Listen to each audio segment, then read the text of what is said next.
各位同學，你哋知唔知道電腦係無處不在嘅呢？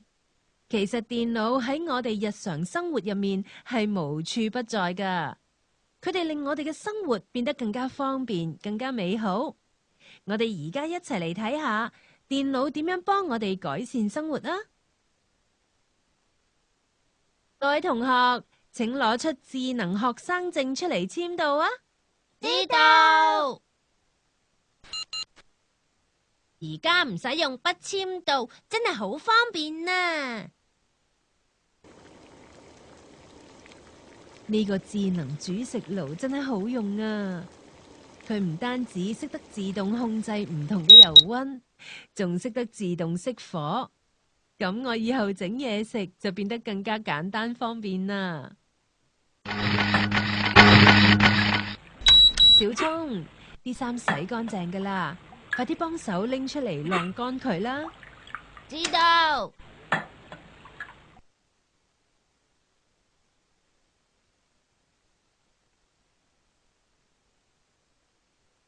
咦？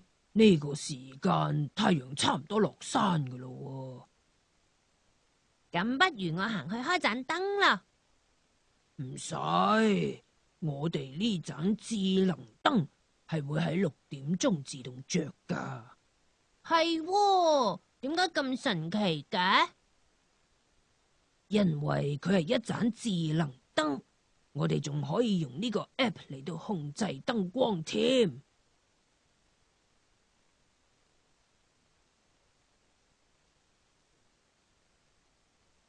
小聰，你做咩左望右望啊？博士，我知道科學館喺附近，但係就唔知點樣行去啊。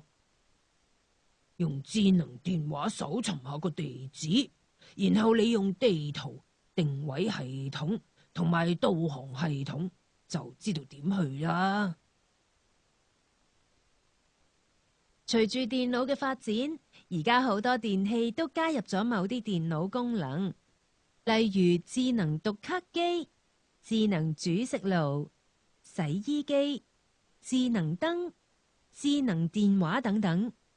佢哋都為我哋帶嚟咗好多嘅方便，改善咗我哋嘅生活啊！